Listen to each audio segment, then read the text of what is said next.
It is important for us to remind each other every single time to be conscious of Allah, to develop what is known as taqwa. Taqwa is piety, or it is the consciousness of Allah subhanahu wa ta'ala. Some translate it as the fear of Allah subhanahu wa ta'ala. It should be making us develop closeness to Allah and a distance from anything that displeases Allah subhanahu wa ta'ala. Brothers and sisters, the favors upon us are many. If you look at the gifts of Allah subhanahu wa ta'ala upon us, we will never be able to count all of them. As He says, وَإِن تَعُدُّوا نِعْمَةَ اللَّهِ لَا تُحْصُوهَا. If you are going to try to count the gifts of Allah, all of them upon you, you will never be able to count all of them. You will always perhaps count many, but not at all, every single one of them. From among the gifts of Allah is the fact that you have iman, you have belief in Allah subhanahu wa ta'ala. The fact that you and I are followers of Muhammad sallallahu alayhi wa sallam. The fact that Allah brought us into this earth so that we can worship Him. That's a gift of Allah subhanahu wa ta'ala. We are going to be leaving this earth very soon.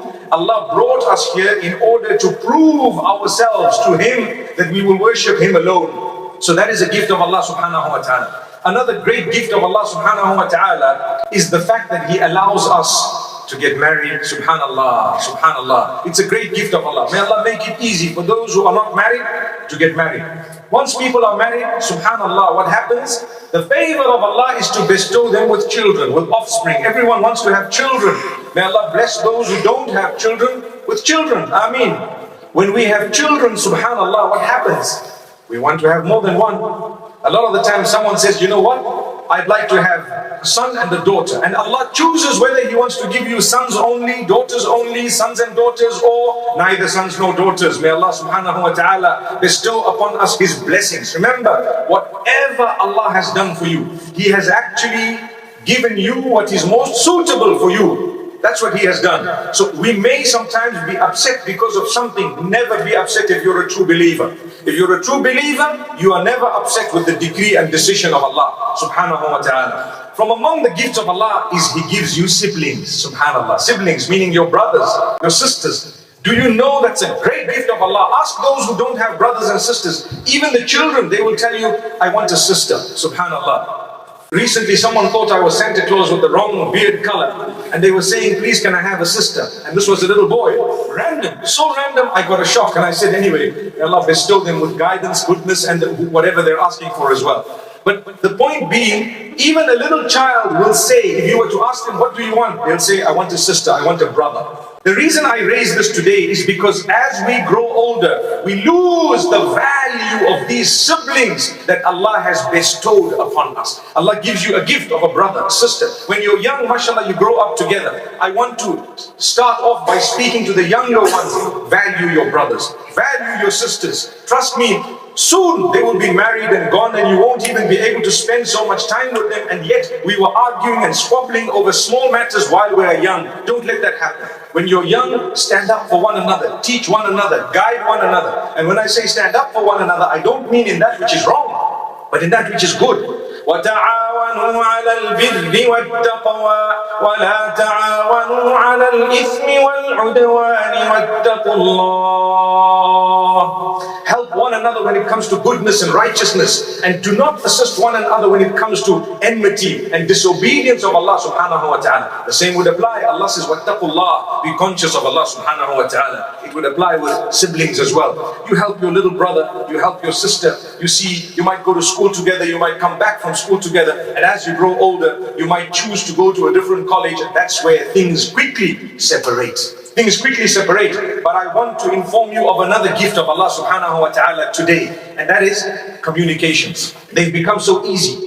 You communicate with people much easier than we used to when I was young. And some of those older than me, you probably know how difficult it was. You write a letter, a month later it arrives at your brother. They read it and reply. It takes them a week to do that, and it will come back to you a month later. That's 2.5 months before you've even said hello. May Allah subhanahu wa ta'ala grant us forgiveness. Nowadays, you see someone, you can talk to them.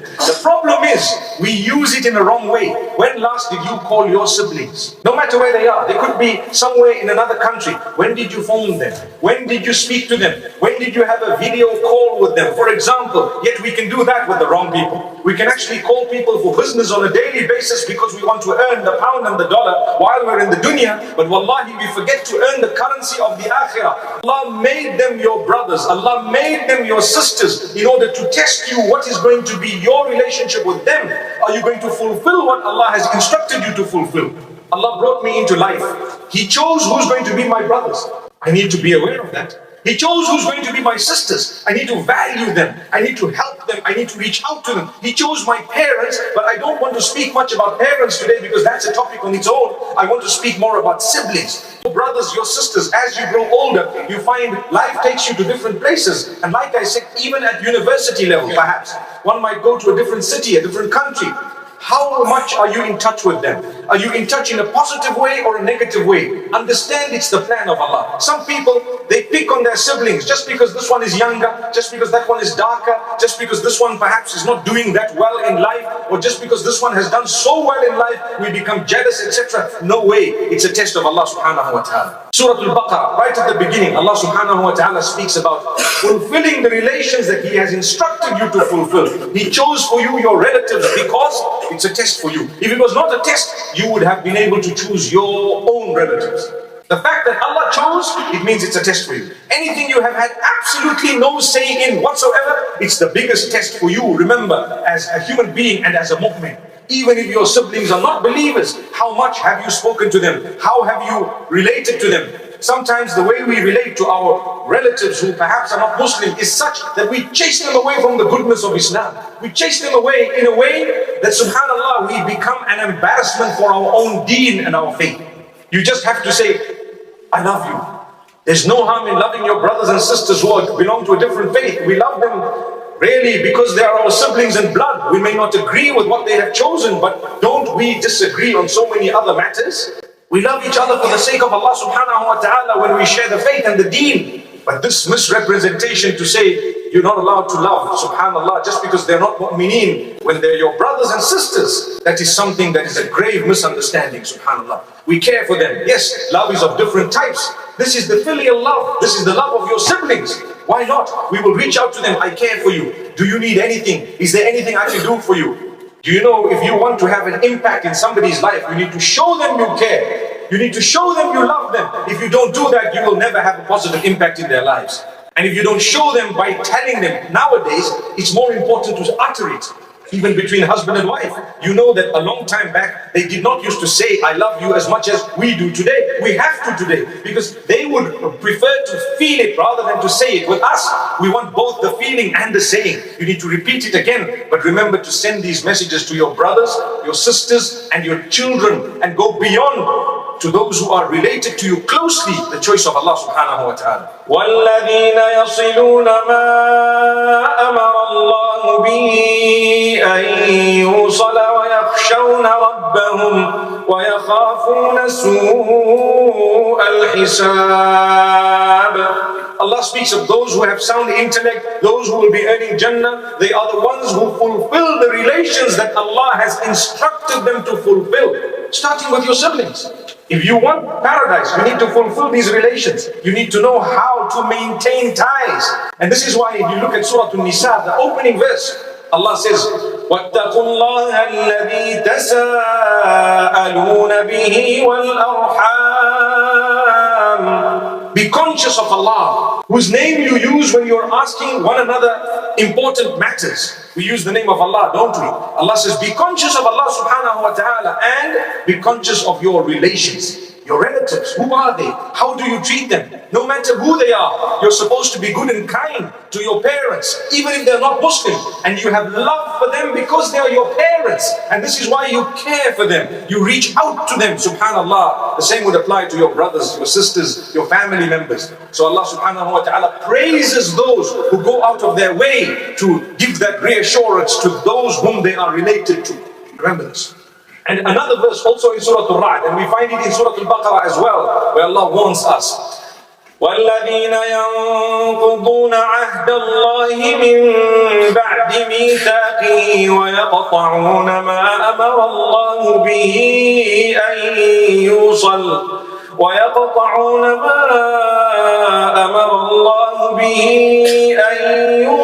وَيُفْسِدُونَ فِي الْأَرْضِ أُولَٰئِكَ لَهُمُ اللَّعْنَةُ. Allahu Akbar.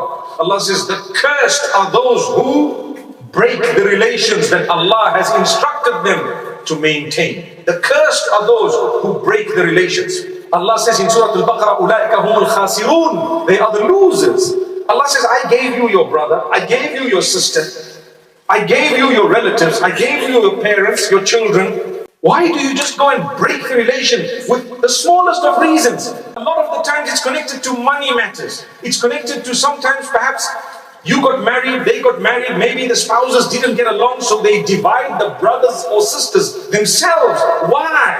That is not the way a mu'min should operate. Allah says, those are the losers. Imagine being called a loser. We would not like that. So the encouragement from this pulpit today is, let's go out of our way to maintain our family ties. Let's message our brothers and sisters to tell them how much we love them. Let's message them to say how much we care for them. Let's call them. Let's invite them over once in a while. Wallahi, ask those who live a singular life with no relatives, or those who are in distant lands, they can never ever get together. They will tell you that, you know what, I feel lonely sometimes. They will be so happy when they see another family with so many relatives, and they will in their heart feel, I wish I was a part of this.